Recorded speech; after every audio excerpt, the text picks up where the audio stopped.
What's going on, y'all boys? My name is David, this is Spencer, and this is The Aftermath.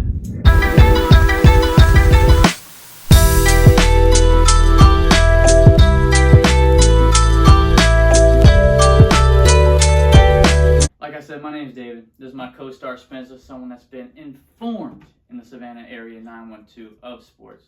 We're here to bring you a show that not just is truthful and honest, but put y'all's names out there, okay?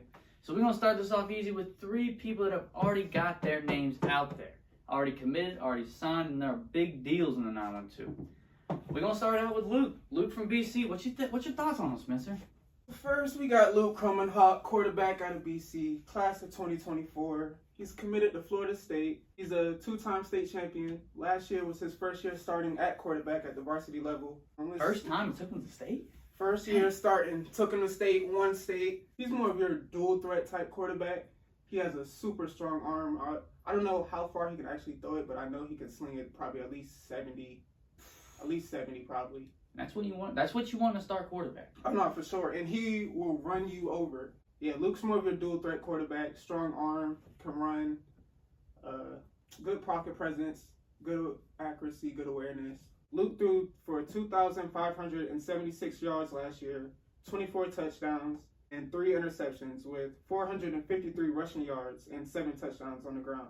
Well, while we're on the quarterback topic, let's go over not too far from BC over to Calvary. You got Jake Mertlinger over at Calvary, another class of 2024. He's committed to Tennessee. He won the Ashley Dern Award last year, and that is the most versatile male athlete award in Savannah. Last year, Jake threw for 1,987 yards, ran for 283 yards, 32 touchdowns in the air with just 2 interceptions, and 4 rushing touchdowns. He protects the ball. No, he protects the ball very well. Jake is your more pro-style, just true traditional type quarterback. Like, he can run, he can create plays with his legs, but he's more just, like, in the pocket, just picking apart people. And his receiving core is disgusting. See, I'm surprised to hear about the 2 interceptions last season.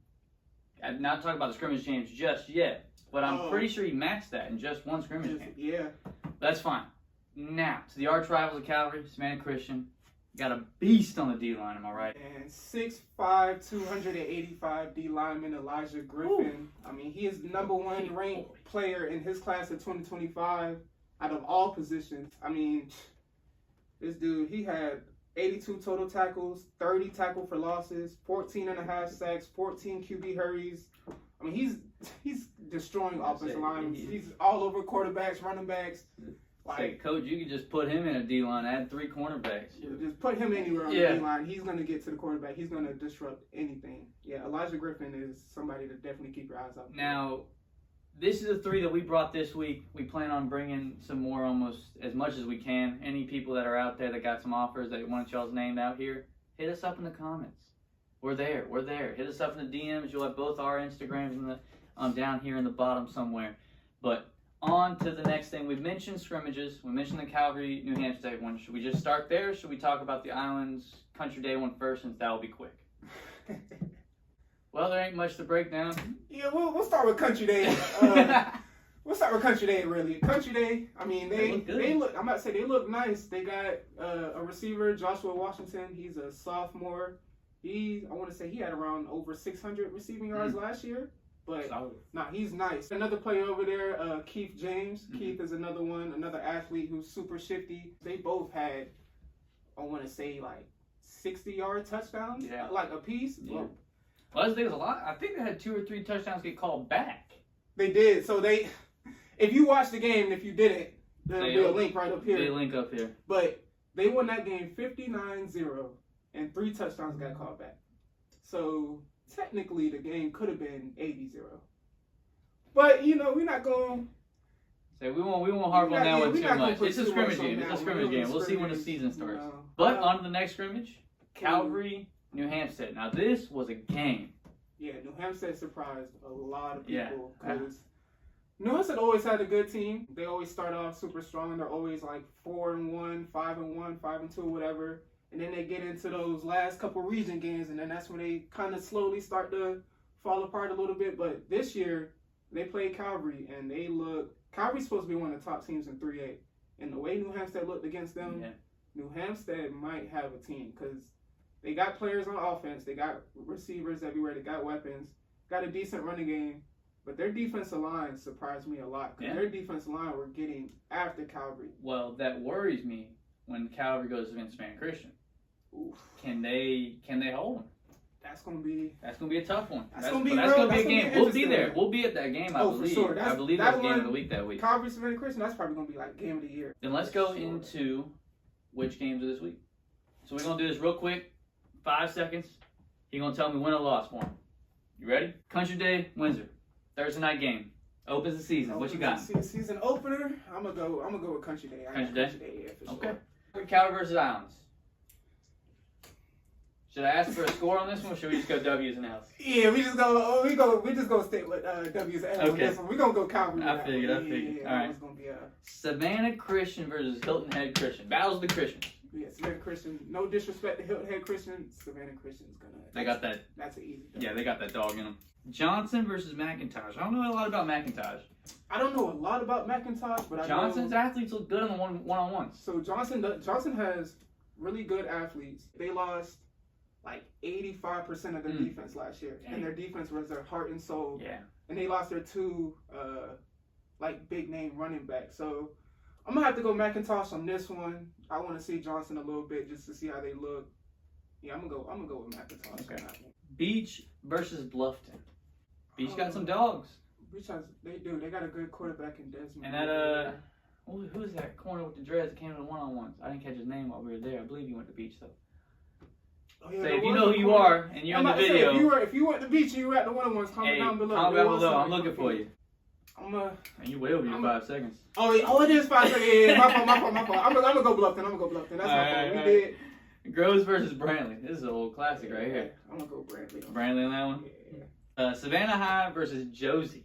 I'm gonna go Josie on that one. You don't even know who Josie is. I don't. But I saw Savannah High in the spring game. I wasn't too impressed. Hey, prove us wrong. Prove us wrong. Hey, we're here. We want to be proven wrong. But we plan on getting a little board or something to keep up with the wins and losses for the whole year. So every episode you can see who's ahead, who's down, who's had a bad year, and who's having a good year.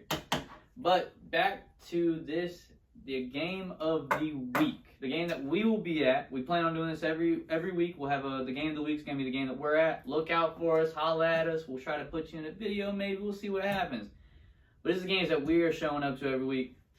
Jenkins versus BC. Now we're going to get to see a lot of Luke. See what he does. This is his senior season. We see if he starts off right. You got it. You're a back-to-back state champion. You got to come out season opener strong. And the way Jenkins is talking, I would say Jenkins is talking a lot. Jenkins is talking heavy. So we're going to see a lot of Luke. We're going to see a lot of Luke. But Jenkins has been talking. Jenkins has been talking. The only thing with Jenkins, at least this matchup, Jenkins is at least from the last few years, Jenkins is a run-heavy team. Mm-hmm. And BC does a really good job of stopping the run. They play fundamental football. For sure. And their linebacker core, BC always has strong linebackers, but their linebackers, you got Bryce Baker and Wilkes Albert back there. Mm-hmm. Them two in the middle with third Scoggins coming off the edge. Yeah, it's gonna be hard. It's gonna be tough. But Jenkins has athletes. So I want to hear it now. First episode. Calling it. BC going 3 in a row. They going 3-peat? Ooh. This is documented. A 3-peat. Are we gonna get a 3-peat? I don't see why not. They got the team. I don't know what players they really lost last year. They probably lost some big ones. I know they lost Thomas to Calvary, which was big. Yeah, losing Thomas was big. Can we come back to that one? Yeah, we gotta come back to that one. I gotta see how they look. Because we were supposed to be at the BC scrimmage last week. Yep. But of course, if you're from the area, the game was supposed to start at 7:30. The game didn't start till 10 o'clock, and it didn't end until after midnight. I'm sorry, y'all, but I was not staying. We got jobs. I was about to say I had other stuff to do, we'll definitely come back we'll come back to that Tuesday episode. We'll definitely have that. See what they play. See how they look. That should be, but it's a very high chance. Yeah. I like this. It's a high chance for sure. I'd say the only way I see them not is if someone else steps up in the division and does something. Yeah. I don't think they're going to be the ones holding themselves back from it. Let's put it that way. Nah, for sure. And if anything, it'll be late once they get into that Elite 8, Final 4 type rounds. Like they're definitely going to be in those two rounds. Yeah. Like, I think we'll see. I'm saying 4. I'm saying 4 teams from Savannah, at least in the Elite 8. In the Elite 8, 4? Yep. Who are your 4? Calvary, Savannah Christian, BC, and I think one sleeper. I think there'll be one team that sneaks in. Who is your sleeper? I think one. Interested in. If New Hampstead could play they played against Calgary, I don't see why they can't beat at least 3/4 of their division, if not more. See, now, as a scrimmage game, not a real game. So the thing is, Calgary's in 3A, New Hampstead's in 4A. That 4A competition's a little different once you get in that playoff. Yeah, you get up there in Atlanta. In the region, I mean, they got Burke County, Wayne. Who else is in there? I don't know if Brunswick's in there, but Southeast Bullitt, BC, like that's their region alone. So their region alone is hard. So once it's gonna be tough. They gotta stay healthy. Yeah. If New Hampstead stays healthy, they can have a shot. But they gotta tackle on defense. They gotta tackle on defense. Too many missed tackles on those Calgary receivers. And Calgary receivers, you gotta be able to tackle in the open field. No, you gotta be, and I hope Coach went over the film with that. They probably had 7, 8 missed tackles out in the open field. No, turn little 5-7 yard slants into 30-yard gains. True, they were turning literally like 2-3 yard bubble screens into 30-yard games. Which I know they got some. Calvary got some fast receivers. Caden Arnold, Thomas Blackshear, Duper Coleman. Got the big 6'4" tight end Michael Smith. Which we didn't even talk about him yet, but Calgary's receiving core is disgusting. They're probably the best. Yeah, to me, they're the best receiving core in the entire 3A region. But then again, I haven't seen some of the Atlanta schools, so somebody's gonna debate me on that. But hey, send it down in the comments. We're here to hear it. I'm riding with Calgary's receiving core over anybody. Anything else we want to talk about this episode? I don't have anything unless you got something. Just all I gotta say, thank y'all for watching. Make sure y'all share with your families. Y'all got a player, a son, a brother, a cousin, or whatever that plays in one of the schools. All that. We doing all sports too. It's football season right now, but we do it football, basketball, lacrosse, anything. Y'all hit us up. This is where you get the best sports content in the 912, man. We're gonna be releasing 2 episodes a week. Tuesday, Thursday, I think is our plan right now. We might change that a little bit depending on how our work schedules are going. Yeah, but we appreciate y'all, and make sure y'all like, subscribe, man. Road to 5K, man. 5K. We hitting 5K by the end of the year. Let's hit it. That's it. Peace.